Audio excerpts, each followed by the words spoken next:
Graça e paz, amados. Nossa 32ª devocional, nosso 4712. Hoje, dia 30 de junho. Estamos terminando o mês de junho. Quero ler com você a passagem de Marcos, capítulo 13, hoje falando dos finais dos tempos. E peço que Deus traga uma revelação ao seu coração, à nossa vida, que esta palavra não seja simplesmente uma palavra de conhecimento, mas que venha a sabedoria de Deus sobre a sua vida, para que você seja abençoado em tudo que você vai fazer hoje, em nome de Jesus. Amém? Vou ler com você o trecho de Marcos capítulo 13. Todo o capítulo 13 diz assim: Ao sair Jesus do templo, disse-lhe um dos seus discípulos: Mestre, que pedras, que construções! Mas Jesus lhe disse: Vê estas grandes construções? Não ficará pedra sobre pedra que não seja derribada. No Monte das Oliveiras, de frente do templo, achava-se Jesus assentado, quando Pedro, Tiago, João e André lhe perguntaram em particular: Dize-nos, quando sucederão estas coisas? E que sinal haverá quando de todas elas estiverem para se cumprir? Então Jesus passou-lhe a dizer-lhes: Vede, ninguém vos engane. Muitos virão em meu nome, dizendo: Eu sou, e enganarão a muitos. Quando, porém, ouvires falar de guerras e rumores de guerras, não vos assusteis. É necessário assim acontecer, mas ainda não é o fim. Porque se levantará nação contra nação e reino contra reino. Haverá terremotos em vários lugares e também fomes. Estas coisas são os princípios das dores. Estais vós de sobreaviso, porque vos entregarão aos tribunais, às sinagogas, sereis açoitados, vos farão comparecer à presença de governadores e reis por minha causa, para lhes servir de testemunhos. Mas é necessário que primeiro o evangelho seja pregado a todas as nações.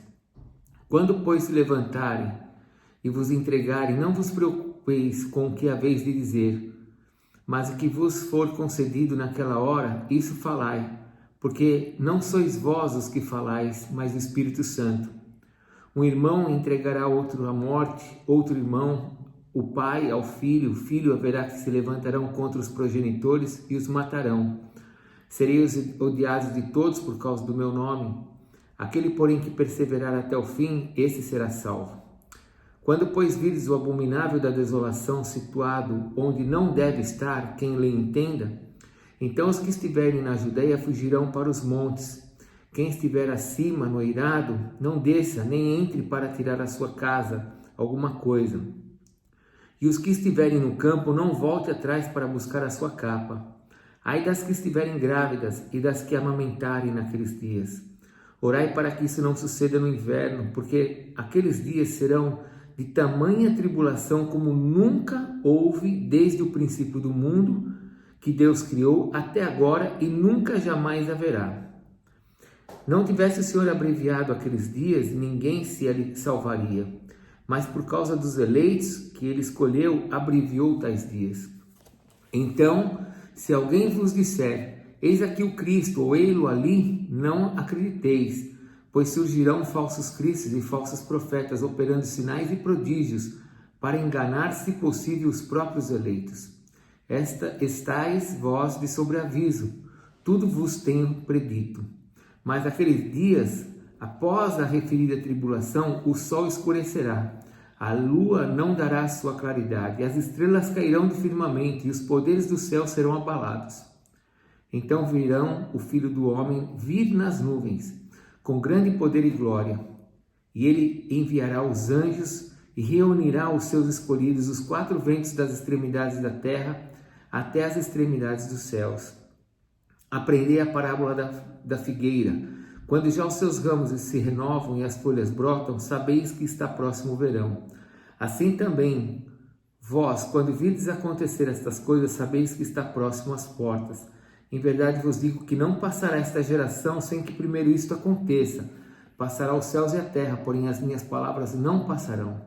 Mas a respeito daquele dia ou da hora, ninguém sabe, nem os anjos dos céus, nem o Pai, nem o Filho, senão o Pai. Estais de sobreaviso, vigiai e orai, porque não sabeis quando será o tempo. É como um homem que, ausentando-se do país, deixou a sua casa e dá autoridade aos seus servos, a cada um a sua obrigação, e ao porteiro ordenou que vigie. Vigiai, pois, porque não sabeis quando virá o dono da casa, se é à tarde, se é à meia-noite, se é ao cantar do galo, se pela manhã, para que, vindo ele inesperadamente, não vos ache dormindo. O que, porém, vos digo, o digo a todos, vigiai. Todo o capítulo 13 de Marcos. Puxa, eu não tenho nenhuma pretensão nesta manhã de terça-feira de te ensinar escatologia, mas estamos passando por essa passagem e eu preciso então trazer uma revelação para você, uma devocional para o nosso dia. Vamos fazer o que nós temos feito todos os dias na nossa devocional, vamos entender o texto. Os discípulos estão passando pelo templo, não o templo construído por Salomão, mas o templo feito por Herodes, uma mega blástica construção, algo extraordinário. E Jesus está passando com os discípulos e os discípulos falam para Jesus assim: Jesus, olha que construção, que coisa maravilhosa, que coisa estupenda. E Jesus, olhando para aquela construção, ele fala para os discípulos assim: vocês estão vendo tudo isso? Não vai ficar pedra sobre pedra, isso tudo vai cair. Quando Jesus vai para o Monte das Oliveiras, que é de frente de Jerusalém, de frente do templo, eu fico imaginando Jesus sentado no Monte das Oliveiras, olhando o templo, atravessando o vale do Cedron, né? Ele se assenta ali junto com os seus discípulos, Pedro, João, Tiago, André, e aí os discípulos fazem uma pergunta. Essa pergunta é a chave para entender esse texto. Esse texto de Marcos, capítulo 13, ele está envolvido com Mateus, capítulo 24, e também com Lucas, capítulo 21. Para você entender esse texto, você tem que ler os outros dois. E aqui Jesus recebe a seguinte pergunta: Jesus, quando isto acontecerá? Quando é que esse templo vai ser destruído? E quais são os sinais da tua vinda? E Jesus então vai falar sobre essas duas coisas. A primeira parte de Marcos, Jesus está falando sobre essa destruição do templo. Quando eles vão ser perseguidos, quando eles vão ser confrontados, quando eles vão ser humilhados, quando vai haver grande dor em Jerusalém por causa desta perseguição. Mas a segunda parte é quais os sinais da tua vinda, e Jesus começa a falar sobre a tribulação. Jesus começa a falar sobre o tempo em que o homem da iniquidade, ele diz assim, versículo 14, quando vocês virem o abominável da desolação situado onde não deve estar, ou seja, o abominável é o anticristo, estar onde não deve estar é quando ele estiver dentro do templo, sentado no templo, ele não deveria estar ali, mas ele vai estar ali. Quando isso acontecer, começa então a grande tribulação. E o Senhor então nos relata o que vai acontecer num período que jamais aconteceu sobre a terra e nunca haverá igual. Porque depois da tribulação, nunca mais haverá um tempo de sofrimento e de angústia que a terra sofrerá igual da tribulação. Esse tempo ainda não chegou, porque Jesus fala que esse tempo vai acontecer, e depois ele ainda fala assim no versículo 24, naqueles dias, após a referida tribulação, ou seja, quando a tribulação estiver acabando, o sol vai se converter em treva, a lua, as estrelas vão cair, ou seja, nunca aconteceu algo semelhante assim, no sentido da própria natureza mudar a sua forma de agir, o sol, as estrelas, tudo isso vai mudar, vai ser uma catástrofe no universo, nesse período chamado período da tribulação. E Jesus está falando que esse período ainda não aconteceu, e ele diz que quando você vê uma figueira, você sabe quando é o tempo dela dar frutos. Então Jesus deu os sinais desses acontecimentos, nação contra nação, guerra, fome, progenitores contra seus pais, filhos e assim por diante. Bom, esse é o entendimento. 9 minutos, vamos agora tirar a nossa devocional de hoje, amém? Vamos tirar o nosso ensino de hoje. 3 coisas para nós meditarmos. A primeira coisa que nós temos que meditar é que o mundo caminha para um nível de perseguição que nós cristãos temos que estar cada vez mais preparados. Uma perseguição familiar, Jesus fala aqui, uma perseguição política e uma perseguição religiosa.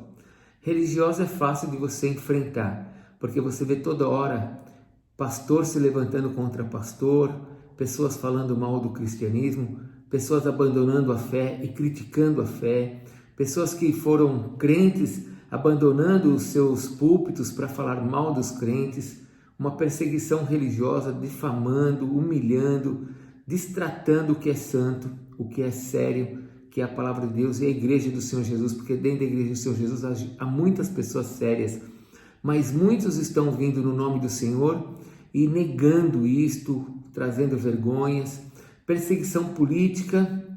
Vocês viram agora, esses dias, um dos líderes, né, um dos nossos membros do tribunal, do Supremo Tribunal, falando sobre uma perseguição religiosa, falando sobre que nós evangélicos não podemos ter voz. Olha só, aconteceu isso esses dias, 2, 3 dias atrás.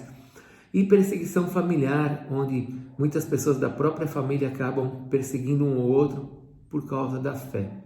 Parece um absurdo, não é verdade? Que o cristianismo, que é uma coisa tão linda, tão bonita, que prega a paz e o amor e a unidade e a restauração, a reconstrução, o abandono das drogas, o ser liberto de vícios, o deixar de roubar, o cristianismo, que é uma coisa tão linda, pregada por Jesus, ensinada pelo próprio Deus, é perseguido de forma assustadora sobre a terra. O errado está certo e o certo está errado.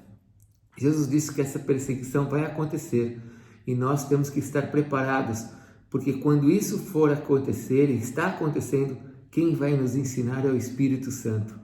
Jesus diz assim: não fique preocupado quando esses dias chegarem, porque quem vai ensinar vocês todas as coisas é o Espírito Santo. Glória a Deus, medite nisso. Quando você estiver debaixo de uma perseguição, abre a tua boca que o Espírito Santo vai te ensinar, vai falar o que você tem que falar, vai trazer a palavra na tua boca. Segunda coisa que a gente tem que meditar é que Jesus vai voltar. O Senhor Jesus mesmo disse: vai ter um momento em que o Filho do Homem vai voltar.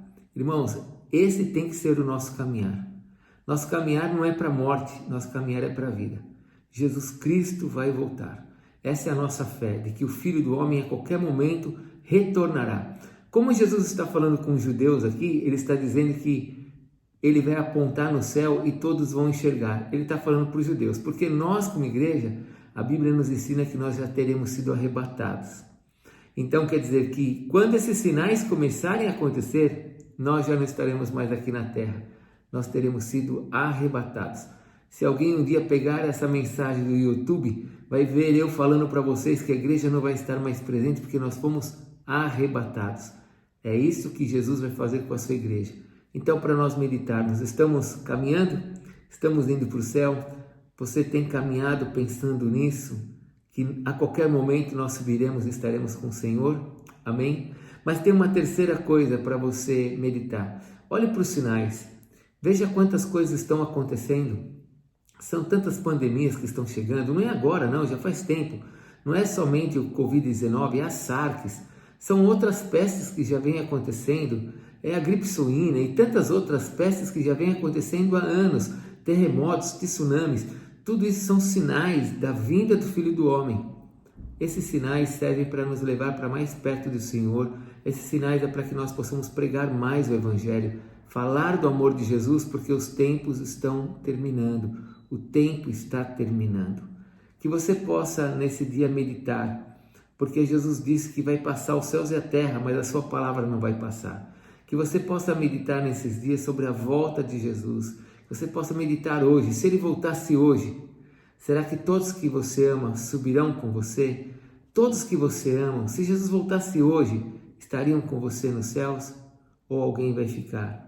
Se vai ficar, você precisa então pregar a palavra. Continuar falando do amor de Jesus para as pessoas. Que Deus te abençoe. Foi um texto grande. Infelizmente eu não consigo tirar tudo que eu posso tirar desse texto, mas medite nessas 3 coisas. O Espírito Santo vai te dar a palavra certa quando você se sentir perseguido. Jesus está voltando, se prepare para o arrebatamento e olhe os sinais. Pregue a palavra para aquele que você ama. Deus te abençoe. Graça e paz.